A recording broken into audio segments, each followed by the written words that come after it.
नमस्कार, स्वराज संवाद में आपका स्वागत है। मैं हूं अमित कुमार। आज हमारी खास मेहमान हैं मध्य प्रदेश सरकार में पिछड़ा वर्ग और अल्पसंख्यक कल्याण मंत्री श्रीमती कृष्णा गौड़ जी। बहुत बहुत स्वागत है आपका। बहुत धन्यवाद। ये बताएं कि आपको जो विभाग मिला हुआ है वो देखा जाए तो जो जिम्मेदारी है पिछड़े वर्ग की जिम्मेदारी है आपके पास, एक महत्वपूर्ण विभाग है, लेकिन वो राजनीति का केंद्र बन जाता है। किस तरह की योजनाएं इस विभाग में हैं कि वोट बैंक से अलग होकर देखा जाए इसको? देखिए, मुझे लगता है कि मैं स्वयं पिछड़ा वर्ग से संबंधित हूं और मैंने लगातार संगठन में रहकर भी पिछड़ा वर्ग मोर्चा के माध्यम से पिछड़े वर्गों के लिए काफ़ी काम किया है। संगठन में जब तक रही तब तक भी यही कोशिश थी कि पिछड़ा वर्गों के कल्याण के लिए, उनके सामाजिक, शैक्षणिक, आर्थिक विकास के लिए हम काम करें और किस प्रकार से इन सारी जातियों को जो पिछड़े वर्गों में आती हैं उनको सरकार की योजनाओं का लाभ दिलवाएं, जिसके कारण उनका जीवन स्तर बेहतर हो। और बड़ी आबादी इस देश की, लगभग 52% की आबादी ओबीसी की है, पिछड़े वर्गों की है, जो देश में बहुत बड़ी भूमिका देश के निर्माण में लगाते हैं। तो स्वाभाविक रूप से संगठन के माध्यम से तो मैं काम कर ही रही थी, लेकिन जब सरकार में रहकर इस वर्ग के लिए काम करने का अवसर मिला है तो मुझे ऐसा लगता है कि जिसे सोने में सुहागा हो गया। अपने माध्यम से जो सोचती थी, जो चिंतन मेरा था, उसको यहाँ पर फलीभूत करने का, अमल करने का अवसर मिल गया है। और इसलिए जिस दिन से मुझे ये विभाग मिला है उसमें विभाग को बहुत अच्छे से समझा है मैंने, किस प्रकार की गतिविधियाँ विभाग में पूर्व से चल रही थी और उसमें कितनी विसंगतियाँ थी।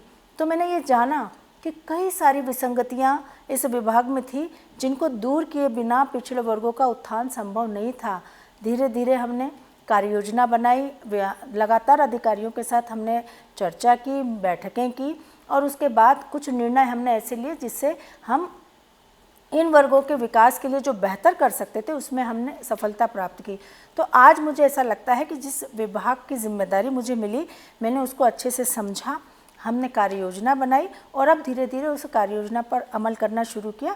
आने वाले समय में निश्चित रूप से मैं ये कह सकती हूँ कि मैं इस विभाग को मध्य प्रदेश में एक ऐसा विभाग बनाऊंगी जिसके लिए सभी को इस बात का एहसास होगा कि अभी तक इस विभाग के कल्याण के लिए जितना होना चाहिए था वो नहीं हो पाया था। अब उस दिशा में विभाग काम कर रहा है। जैसे आपने कहा 52% इसमें आबादी जो है पिछड़े वर्ग की है, आपको लगता है कि इसमें जो उत्थान होने चाहिए, छात्रावास हैं या जो घुमक्कड़, अर्ध घुमक्कड़, घुमंतु, इस समुदाय के लोग हैं, कैसे इसमें काम करेंगे? क्योंकि सबसे फोकस्ड आपका छात्रावास है, वो सुविधाएं मिलना बच्चों के लिए, तब वो आगे बढ़ पाएंगे। किस तरह की योजनाएं इसमें काम कर रही हैं?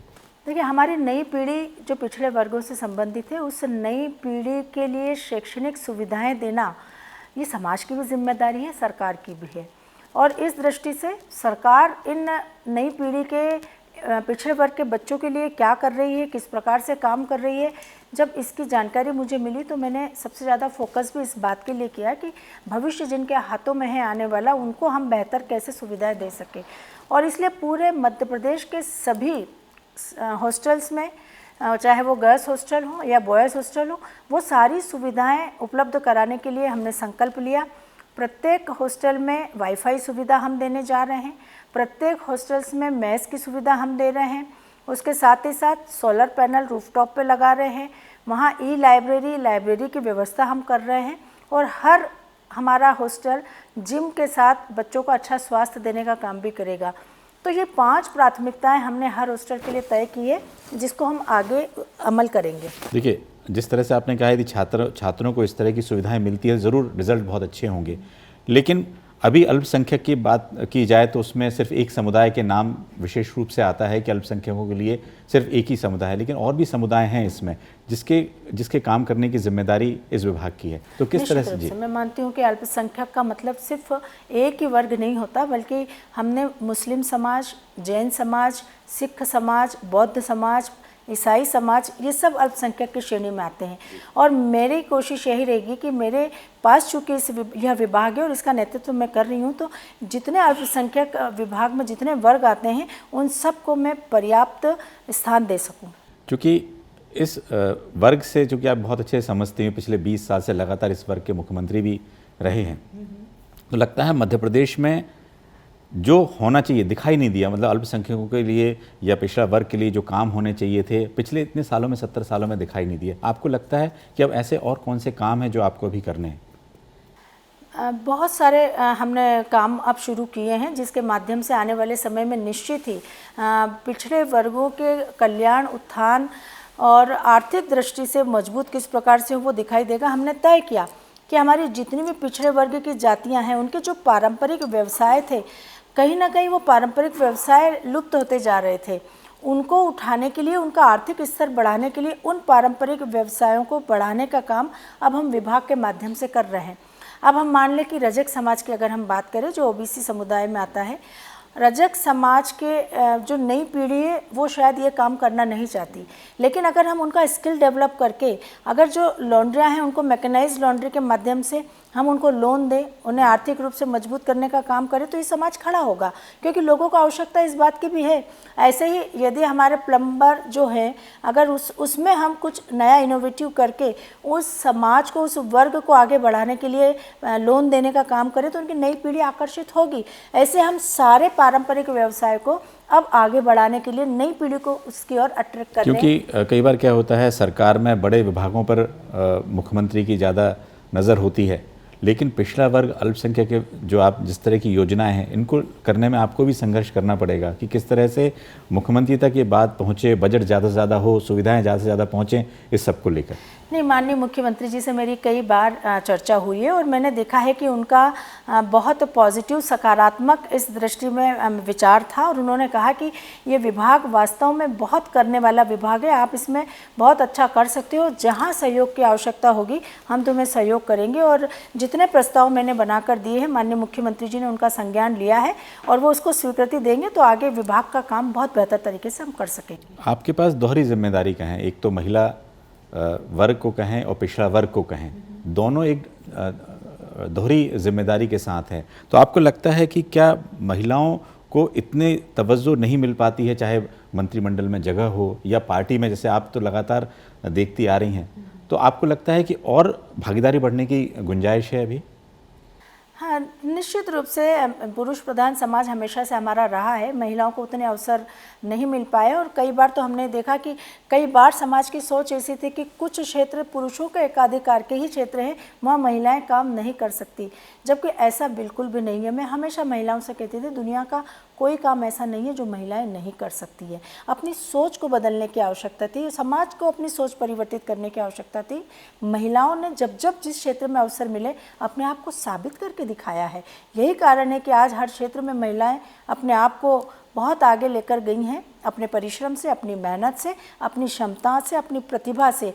तो महिलाओं को अवसर जब भी मिले, मैं हर महिला से यही कहना चाहूँगी, जब भी जो अवसर मिले, क्योंकि परिवर्तन की प्रक्रिया थोड़ी धीरे धीरे होती है, लेकिन उसमें अगर हम चूक गए तो फिर हमको पर्याप्त अपेक्षित सफलता नहीं मिल पाती। लेकिन जो परिवर्तन हो रहा है यदि उसमें हम अपने आप को साबित करते गए तो हमें अवसर मिलते चले जाते हैं। अगर राजनीति का क्षेत्र अगर हम कह लें तो आज राजनीति के क्षेत्र में महिलाओं ने अगर अपने आप को सिद्ध किया है, साबित किया है, तभी तो 33% रिजर्वेशन का एक मार्ग खुला और लोगों ने माना कि वास्तव में महिलाओं को भी राजनीति के क्षेत्र में आना चाहिए। नारी शक्ति वंदन अधिनियम पास हुआ, सर्वसम्मति से पास हुआ, तो स्वाभाविक रूप से एक सोच समाज की बदली है जिसकी आवश्यकता समाज को हमेशा दिखेगा। जो असर है जल्दी दिखेगा, कुछ सालों में जरूर दिखेगा, निश्चित रूप से दिखेगा। और जिस प्रकार से ग्राम पंचायतों में, स्थानीय निकायों में 50% आरक्षण के साथ महिलाओं ने अपनी प्रतिभा का लोहा मनवाया है, उसी का परिणाम 33% विधानसभा और लोकसभाओं में दिखाई देगा। क्योंकि आप लगातार देखा जाए 2009 से आपने जहाँ भी चुनाव लड़ा आप जीतते आई हैं। आपको लगता है कि उस जीत के पीछे आप किसको श्रेय देंगी? 2009 में आप लगातार अच्छे मेयर बनी, फिर उसके बाद 18 में, फिर अभी 23 में लगातार आप जीत की ओर हैं, तो आपको लगता है श्रेय किसको देना चाहेंगी? देखिए, एक जनप्रतिनिधि का समर्पण अगर अपने क्षेत्र की जनता के प्रति होता है तो जनता का भरपूर प्यार, विश्वास और आशीर्वाद उन्हें प्राप्त होता है। मुझे लगता है कि ये एक तरफा नहीं हुए हैं, बिल्कुल ये दोनों तरफ से इसके बराबर कोशिशें होती रही है। जो समर्पण हमने क्षेत्र की जनता के लिए दिया, चाहे मेरे बाबूजी का हो चाहे मेरा हो, हमारा सब कुछ क्षेत्र की जनता के लिए समर्पित है। बाबूजी ने भी पूरा जीवन क्षेत्र की जनता की सेवा के लिए निकाला और जो मंत्र उन्होंने मुझे दिया था उसी मंत्र पर काम करते हुए आज मैं गोविंदपुरा की जनता की सेवा कर रही हूँ। और जो हमारा समर्पण है, जो हमारे समर्पण के पीछे की शुद्धता है, वो क्षेत्र की जनता बहुत अच्छी तरह से देखती है और उसी के कारण वो लगातार हमें प्यार देती है, विश्वास देती है और भरपूर आशीर्वाद देती है। आपने कहा कि उनके जो मंत्र हैं, किस तरह के मंत्र थे जो ये कहें कि जीत में काम आए आपके, या उस विरासत को आगे बढ़ाने के लिए काम आए? बाबूजी हमेशा मुझे कहा करते थे कि काम, इतना काम करें, जो जिम्मेदारी मिले इतना काम करें, क्योंकि काम से बड़ी कोई ताकत नहीं होती है। बाबूजी हमेशा कहा करते थे कि जीवन में अगर शोहरत हासिल करना है तो जनता की सेवा से शोहरत हासिल करना चाहिए। दौलत से कभी शोहरत हासिल नहीं होती, जनता की सेवा करके ही शोहरत हासिल होती है। और तीसरी बात कि दुनिया में परिवार से बड़ी कोई दौलत नहीं होती है, तो परिवार और काम के बीच में सामंजस्य बनाते हुए हमें आगे बढ़ना है। ये मंत्र बाबूजी ने मुझे सिखाया, इसलिए मैं अपने काम के प्रति भी और अपने परिवार के प्रति भी बराबर का भाव रखते हुए आगे बढ़ रही हूँ। क्योंकि गोविंदपुरा की ये सीट माना जाए पहली बार आप जीत हुई, दूसरी बार जब जीत आपको मिली उसको टिकट मिलने के पहले भी लग रहा था कि टिकट आप उसमें जीत हो पाएगी नहीं हो पाएगी, लेकिन आपने साबित करके दिखाया, जीत वहाँ से हुई।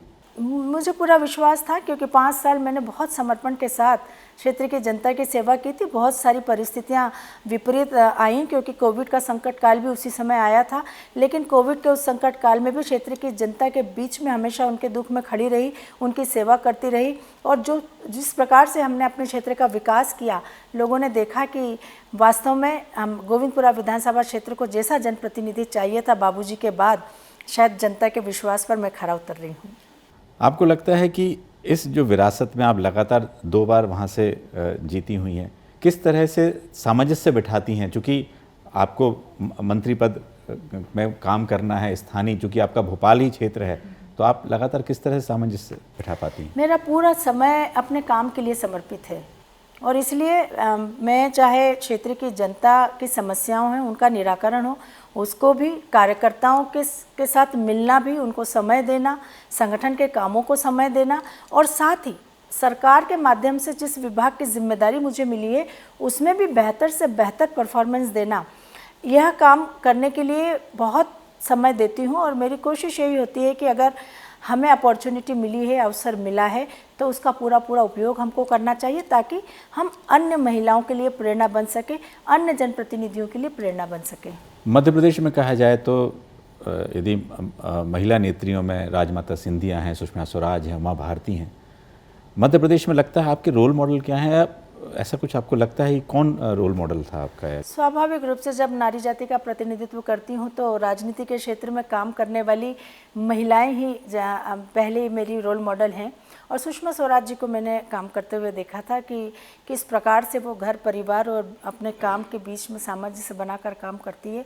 कई बार उनका प्रशिक्षण भी प्राप्त हुआ था और उन्होंने काफ़ी सारे टिप्स हमको काम करने के दिए थे। राजमाता जी तो निश्चित रूप से हर उस बहन के लिए प्रेरणा है जो राजनीति में सेवा करने के लिए आई है। किस प्रकार से उन्होंने राजपथ को छोड़कर लोकपथ अपनाया था, ये सब के लिए प्रेरणा थी। तो राजमाता जी और सुषमा स्वराज जी तो हमारी प्रेरणा थी ही, लेकिन आज अगर हम कहें तो माननीय प्रधानमंत्री श्री नरेंद्र मोदी जी का नेतृत्व जिस प्रकार से हमको मिला है और जिस समर्पण के साथ वो राष्ट्र निर्माण में लगे हुए हैं, वो वास्तव में हम सब के लिए बहुत बड़ी प्रेरणा है। हमें भी ऐसा ही समर्पण देना चाहिए उनके संकल्प की सिद्धि के लिए। आपकी राजनीति में एंट्री, चूँकि आप विरासत में तो मिली राजनीति, लेकिन एंट्री आपको लग रहा था कि आपकी एंट्री होगी इस तरह से राजनीति में? कभी नहीं सोचा था, कभी नहीं सोचा।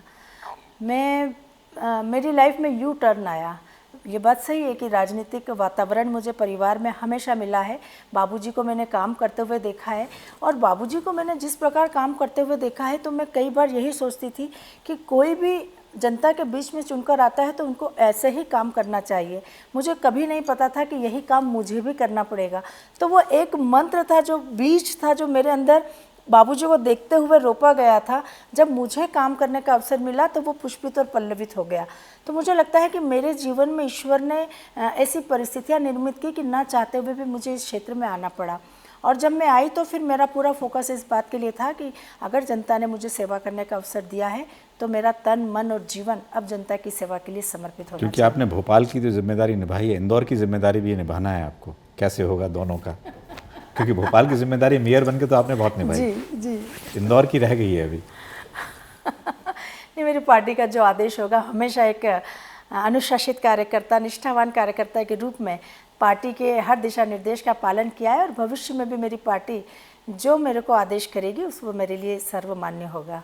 एक चीज़ और आता है कि लगातार जैसे हम लोग बात कर रहे थे कि पिछड़े वर्ग से मुख्यमंत्री लगातार 20 साल से मध्य प्रदेश के हैं, एक आपने कहा 52% हिस्सेदारी भी है, तो लगता है कि जो जाति जनगणना को लेकर है, आपके अपने कोई व्यक्तिगत विचार हैं इस पर? नहीं, कास्ट सेंसस, देखिए मुझे लगता है कि अभी वो समय नहीं आया जब हम कास्ट सेंसस के लिए आगे बढ़े। जातिगत जनगणना की ज़रूरत जब होगी जब हम इन जातियों को उस स्तर पर लेकर आएंगे। सबसे बड़ी आवश्यकता अभी अगर ओबीसी वर्ग है तो ओबीसी की पिछड़े वर्गों की गणना करने की है कि देश के कितनी जातियां ओबीसी वर्ग में आती हैं, कितनी जातियां अल्पसंख्यक में आती हैं, कितनी जातियां घुमंतु, अर्ध घुमंतु, विमुक्त में आती हैं। इस विभाग के माध्यम से मुझे पता चला कि हमारे पूरे देश भर में लगभग 1382 जातियां विमुक्त, घुमंतु, अर्ध घुमंतु में आती है और मध्य प्रदेश में 51 जातियां इसकी है, जिसमें से 13 अनुसूचित जाति, 11 ओबीसी और 27 जातियां जो है वो अनारक्षित श्रेणी में आती है। अब ये जातियां, इनको चिन्हित करके एक सूची बनाना सबसे पहले आवश्यकता इसकी, उसके बाद जातिगत जनगणना की है।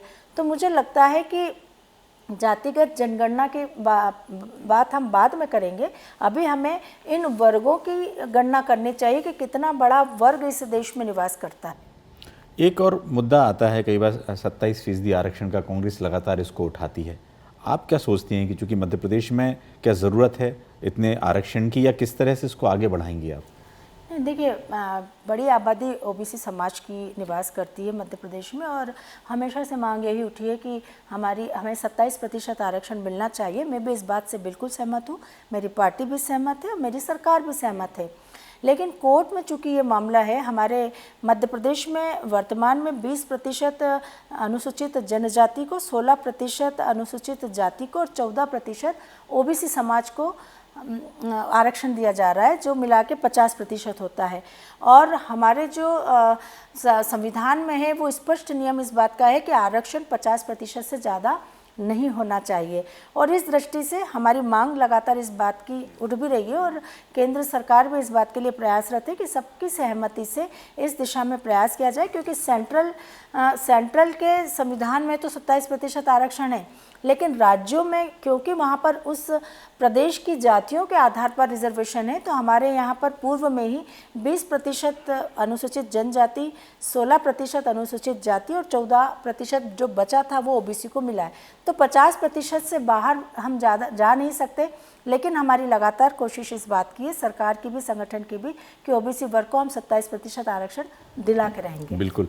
और एक चीज़ और है, आरक्षण की बात हुई है, लेकिन सबसे पहले महिलाओं की भागीदारी, जैसे आपने कहा, वो राजनीति में आए, क्योंकि आपने एक 15 साल में वो मुकाम हासिल किया है। 2009 से लेकर 24 तक देखा जाए तो आपकी जीत, लगातार जीत हुई है।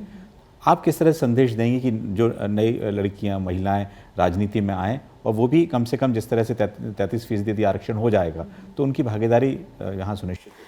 बड़ी संख्या में महिलाओं ने भी अब अपना मन बनाया है राजनीति में काम करने के लिए और आत्मविश्वास के साथ महिलाएं काफ़ी संख्या में आ रही हैं। 50% ग्राम पंचायतों और नगरीय निकाय में मिलने के बाद हमारे ग्राम पंचायतों में प्रतिनिधित्व काफ़ी संख्या में मिला। उसके बाद नगर निगम, नगर पालिका, नगर परिषदों में काफ़ी संख्या में महिलाएं बाहर आई। तो एक आत्मविश्वास हमें महिलाओं के अंदर देखने को मिला है। और अब चूंकि विधानसभा और लोकसभा में मिलने जा रहा है आने वाले समय में निश्चित रूप से, तो मुझे लगता है कि ये बहुत सुनहरा अवसर हम आधी आबादी के लिए इस देश में हमें मिला है। निर्णय लेने की प्रक्रिया में अब हम भागीदार बनने जा रहे हैं बड़ी संख्या में। और इसका पूरा पूरा लाभ हर एक बहन को उठाना चाहिए। इसलिए पूरे आत्मविश्वास से भरकर इस फील्ड में काम करने आए, अपनी सारी क्षमता, अपनी सारी योग्यता, अपनी सारी प्रतिभा को अपने अपने क्षेत्र में काम के लिए समर्पित करें, सफलता निश्चित रूप से मिलेगी। चूँकि एक और सवाल था, जैसे गौर साहब ने तो ख़ास तौर से भोपाल के लिए उनको जाना जाता है, किस तरह से उन्होंने भोपाल को बदला, आप मेयर बनी। आपको लगता है उन 5 सालों में और कुछ ऐसा कोई काम था जिसको आपको और भोपाल को डेवलप करने के लिए और ऐसा लगता है कि होना चाहिए था? 5 साल में वास्तव में बाबूजी के मार्गदर्शन में जो भोपाल का विकास किया, उसी का परिणाम ये निकला कि भोपाल एक आदर्श राजधानी का स्वरूप ले पाया। इसके पूर्व भोपाल कभी भी आदर्श राजधानी के रूप में नहीं दिखाई देता था। तो मुझे लगता है कि उस समय जो काम किए हैं, उन कामों में बहुत सारे काम ऐसे थे जो करने थे। आज भी मुझे ऐसा लगता है कि हमारे भोपाल शहर को स्वच्छता की दृष्टि से हमें और आगे बढ़ाने की आवश्यकता है। साथ ही साथ हमें, चूँकि बाबूजी का सपना साकार हो रहा है, मेट्रो ट्रेन का सपना उनका संकल्प भी था, सपना भी था एक बेहतर पब्लिक ट्रांसपोर्ट के लिए। तो आने वाले समय में हमारा पब्लिक ट्रांसपोर्ट बेहतर हो, हमारे भोपाल को और स्वच्छता के श्रेणी में हम आगे ले जा सकें, और एक पूरे देश में भोपाल नैसर्गिक सौंदर्य से भरपूर है। हम कभी नहीं चाहेंगे कि हमारे शहर का नैसर्गिक सौंदर्य खत्म हो, बल्कि नैसर्गिक सौंदर्य के साथ भोपाल का विकास हो। ये कोशिश लगातार होती रहनी चाहिए। आने वाले समय में भी जो भी जनप्रतिनिधि भोपाल का प्रतिनिधित्व करें, उनको इस बात का बिल्कुल ख्याल रखना चाहिए कि हमारा नैसर्गिक सौंदर्य, और इसमें विशेष रूप से मैं कहना चाहूँगी, जो काम शायद मैं नहीं कर पाई, वो मैं चाहूँगी कि आने वाले समय में अगर कोई करे, कि भोपाल को झीलों का शहर कहा जाता है, और झीलों के शहर में 14 वाटर बॉडीज़ हमारे भोपाल शहर में हैं, जो आज जिसमें से कई अतिक्रमण का शिकार हो गई है। आज यदि हम एक स्विमिंग पूल बनाने जाते हैं तो वो करोड़ों का बनता है, लेकिन नेचर ने, प्रकृति ने हमें इतनी बड़ी वाटर बॉडीज़ दिए हैं, 14 वाटर बॉडीज़ हमारे भोपाल शहर में। उनको अतिक्रमण से हमें बचाना है, जहाँ अतिक्रमण हुआ है उनको साफ़ करना है, ताकि हमारी आने वाली पीढ़ियों को भी हम एक सुंदर शहर देकर जाएं। और राजा भोज ताल को हमें बचाने की आवश्यकता है, क्योंकि जो अतिक्रमण भोज ताल पर हो रहा है वो धीरे धीरे ऐसा ना हो कि हमारे बड़े तालाब को लील जाए। और बड़ा पहचान भी उसी से, हमारे शहर की पहचान बिल्कुल। और बाबूजी का भी यही स्वप्न था कि राजा भोज की नगरी, जो राजा भोज ताल से जानी जाती है, वो भोज ताल हमारी आने वाली पीढ़ियों को भी जीवंत स्वरूप में मिलना चाहिए। जिस तरह से आपने विरासत को आगे बढ़ाया है, आपके भी बेटे हैं, बहू हैं, क्या लगता है वो राजनीति में एंट्री करेंगे? नहीं, देखिए, अपने बच्चों को मैंने स्वतंत्रता दी है अपने डिसीजन खुद लेने की, और बच्चों के किसी भी डिसीजन पर मेरा कोई अधिकार या दबाव नहीं है। बच्चे जो चाहेंगे करना, मेरा उसमें पूरा सहयोग होगा। क्योंकि वैसे भी राजनीति के अलावा, चूँकि आप लगातार हम आपको देखते हैं, चाहे शिवराज जी के घर पहले पूर्व मुख्यमंत्री थे या अभी भी लगातार सक्रियता आपकी बनी रहती है, तो आप इसके अलावा और कैसे सामंजस्य बनाते हैं? चूँकि आपने एक माँ के रूप में और एक सभी रूपों में आपने अच्छे से काम किया है। ईश्वर ने नारी को वो शक्ति प्रदान की है कि वो हर परिस्थिति में अपने आप को ढाल लेती है, और इसलिए सारी चुनौतियों से भी पार पाने की बहुत बड़ी शक्ति ईश्वर ने महिला को दी है। निश्चित रूप से मेरे सामने भी बहुत सारी चुनौतियाँ आई, और आज भी आती है, कई चुनौतियाँ आती है, लेकिन एक आत्मविश्वास मन में है, प्रभु की कृपा साथ में है, और हमेशा अपने आप को सही दिशा में काम करने का प्रयास करने का हमने काम किया है। तो जब आप सही काम करते हैं तो आपको सफलता मिलती है। कभी किसी का बुरा करने की बात तो बहुत दूर है, बुरा सोचते भी नहीं हैं। जो जिम्मेदारी मिली है उससे जितना बेहतर हो सके वो करने का प्रयास करते हैं। तो आपका जो ये भाव होता है, ये भाव कहीं ना कहीं अदृश्य रूप से भी काम करता है आपकी क्षमताओं में बढ़ोतरी करने में, लोगों के विश्वास को बढ़ाने में। तो कभी भी आपने देखा होगा कि हमने कभी कोई काम ऐसा नहीं किया जिससे किसी को कोई परेशानी हुई हो या किसी का मन दुखी हुआ हो। तो जब आप एक अच्छी सोच के साथ, सकारात्मक सोच के साथ काम करने निकलते हैं तो आपके सारे रास्ते खुद खुलते चले जाते हैं। मुझे ऐसा लगता है कि ईश्वर की भी कृपा है जो उसने इतनी क्षमता और इतनी शक्ति मुझे दी है। आपको लगता है कि इन आगे के जो आपने बताया कि जिस तरह से सुषमा स्वराज आपकी रोल मॉडल थी, लगातार आप जीत की ओर अग्रसर हैं। आप अपने आप को देखते हैं कि मध्य प्रदेश में चूँकि महिला मुख्यमंत्री के रूप में आपको ऐसा लगे कि जिस तरह से आपने काम किया हो, आगे बढ़ने किस तरह से आप देखते हैं इसको अपने आप को? नहीं, देखिए, आगे बढ़ने की अभिलाषा तो सभी के मन में होती है, लेकिन मुख्यमंत्री बनना ये ना मैं कभी सोच सकती हूँ और ना कभी मैं सोचना भी चाहूँगी, क्योंकि जिम्मेदारियाँ एक कार्यकर्ता के रूप में करते हुए हमेशा पार्टी जो निर्देश देती है उसका पालन करना हमारी जिम्मेदारी होती है। और मुझे लगता है कि निश्चित रूप से अब पार्टी ने जिस प्रकार के अवसर महिलाओं को दिए हैं, हमारे मध्य प्रदेश में भी बहुत अच्छी महिलाएं निकल कर आई हैं, बहुत योग्य हैं, बहुत प्रतिभावान हैं और उनका भी भविष्य उज्ज्वल है, सबका भविष्य उज्ज्वल है। लगता है आपको कि तीसरी बार, चूँकि अब डबल इंजन की सरकार तो है ही, मोदी जी की गारंटी को लेकर लगता है मध्य प्रदेश विकास में क्यों इतना और आगे बढ़ना चाहिए? आपको भी लगता है कि जिस तरह से हमने भोपाल की बात की है, शिक्षा के क्षेत्र में हो या स्वास्थ्य के क्षेत्र में हो, लगातार आगे बढ़ना चाहिए। आपको लगता है कि मध्य प्रदेश में अभी कितना समय और ऐसा लगेगा? काफ़ी आगे बढ़ा है पहले से अगर देखा जाए तो। हमारे पूर्व मुख्यमंत्री माननीय शिवराज सिंह जी चौहान के नेतृत्व में मध्य प्रदेश बीमारू प्रदेश से निकलकर विकसित प्रदेश बना था और अब निश्चित रूप से डॉक्टर मोहन यादव जी के नेतृत्व में ये मध्य प्रदेश डबल इंजन की सरकार के रूप में काम करते हुए मध्य प्रदेश को देश का अग्रणी राज्य बनाएगा, मुझे पूरा विश्वास है। बिल्कुल, बहुत बहुत धन्यवाद। आपने सभी सवालों का बेबाकी से जवाब दिया। अगले हफ्ते फिर हाजिर होंगे किसी नए मेहमान के साथ। दीजिए इजाज़त।